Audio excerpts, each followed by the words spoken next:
Eh bien bonjour à tous, on se retrouve pour la deuxième vidéo de ma petite série Road to 400 kg. On est devant la salle, donc l'orange bleu de béton. Aujourd'hui au programme une petite séance dips et squat, on attaque la dernière semaine de ce bloc de travail. Et donc l'objectif de la séance aujourd'hui c'est de réaliser un PR sur le dips à 90 kg. Ensuite il me semble que j'ai un back-off assez léger parce qu'on est en fin de bloc. J'ai du squat posé. Enfin bref, de toute façon on va pas parler plus longtemps et on va s'entraîner. Let's go!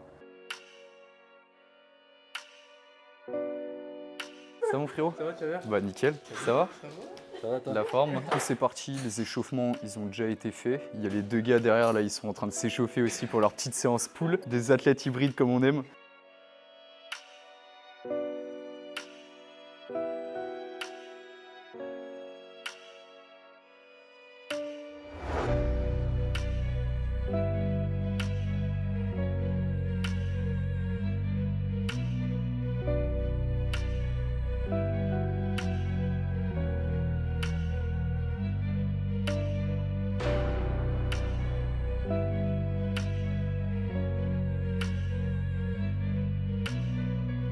Normalement, pas trop de soucis à se faire. Ouais.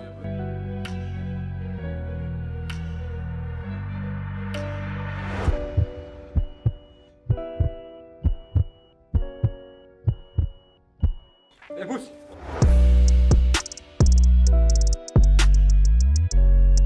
Allez, on va! Et on va! Ah, c'est bon ça les gars. Ça va pas même une dernière.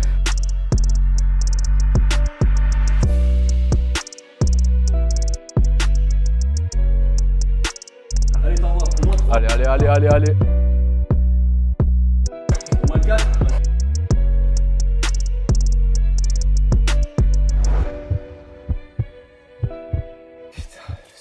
Ça va ton menton?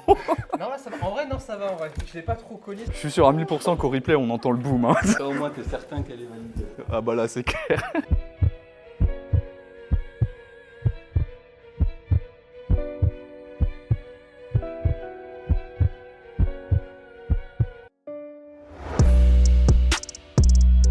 La dernière. Allez. Allez, tire-la fort.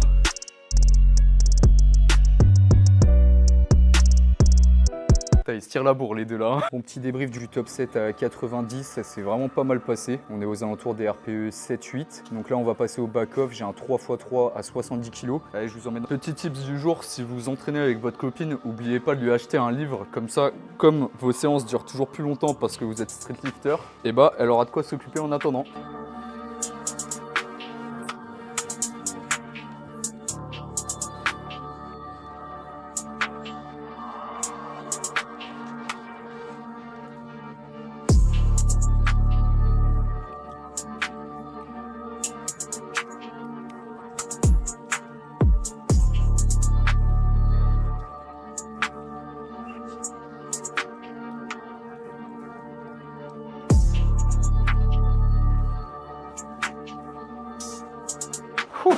Bon, comme vous avez pu voir, le 3x3 en back-off à 70 est plutôt bien passé. J'ai pas eu beaucoup de douleur sur cette séance et ce qui est plutôt cool, c'est un bon indicateur qualitatif pour voir que ma réhab sur ce bloc s'est bien passé. Donc pour l'instant, je remplis un de mes objectifs de bloc sur cette semaine. Maintenant, la réhab, c'est quelque chose qui va se construire sur des semaines, voire des mois. Donc je risque de faire un autre bloc là-dessus. D'ailleurs, si vous voulez voir la prog que je vais utiliser pour les 6 prochaines semaines à venir, n'hésitez pas à le mettre en commentaire tout simplement. Maintenant, on va rejoindre Chris qui m'attend depuis un petit moment pour partir au squat. On a tous les deux un 4x3 posé. Moi à 125, lui sûrement plus parce qu'il a un bien meilleur squat que moi. Faut le dire de temps en temps, faut le dire.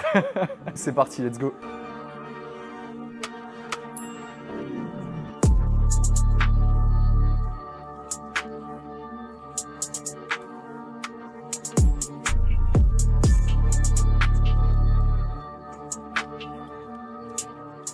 Bah, oh putain, non, faut que je me tais, je m'enregistre ça.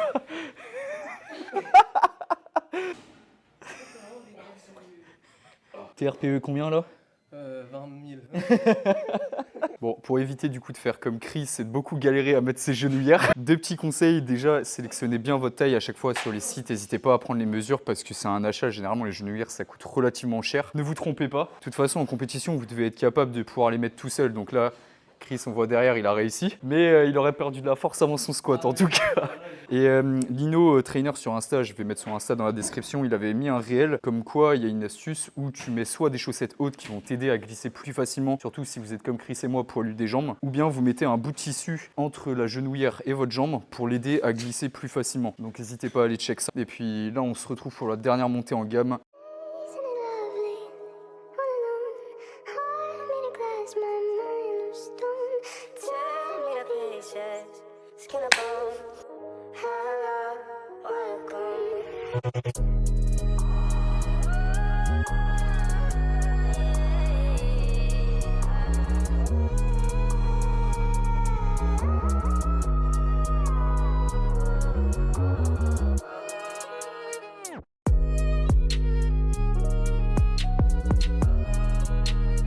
C'était la toute première série. Mais ce qui est bien avec cette variante au squat, c'est que de 1, ça vous aide à vous conformer aux standards de compétition, c'est-à-dire l'amplitude, et de 2, à vous appliquer sur des détails techniques. Moi, j'ai un profil où je prends tout le temps le rebond au squat. Là, je ne peux pas le faire typiquement avec une pause, et à garder mon bracing, etc., etc. Enfin, le squat pause, c'est beaucoup d'avantages en règle générale. On est parti pour la suite.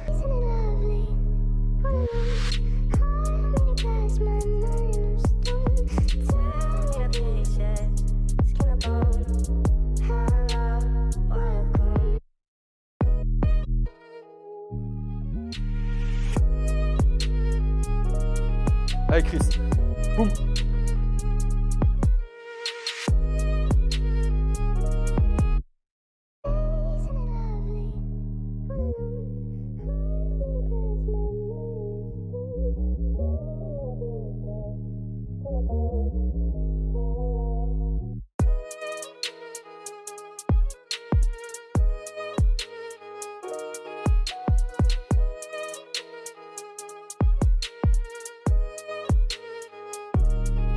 Ça, c'est de la dernière semaine de bloc. Bon, ça y est, c'est passé plutôt bien. Petit PR sur le format 2,5, c'est pas grand chose, mais on prend et on prendra plus après. Et là, il reste Chris à 140 parce qu'il est obligé de me fumer à chaque fois. Je voulais lui mettre 150. Et Loïc m'a dit non, mais. Ouais. Heureusement que je l'ai calmé, je pense.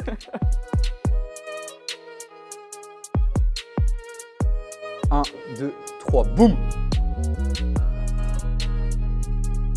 1, 2, 3, boum. Allez Chris, facile. 1, 2, 3, boum. Je pense 140, c'était pas mal. Évidemment, on a rangé toute la salle, ce qu'il y a de plus normal, hein, j'ai envie de dire. Petite dédicace au coach de la salle d'ailleurs s'il vaut la vidéo. Et puis maintenant, c'est parti, on passe au renfo. Il me reste en renfo un 3x8 à 25 kg au fond de bulgare et une extension de triceps barre aise au front 3x14 à 15 kg. Vous allez voir que c'est relativement compliqué pour les fentes bulgares d'avoir l'amplitude à chaque fois à cause des douleurs que j'ai au genou. On va faire mieux.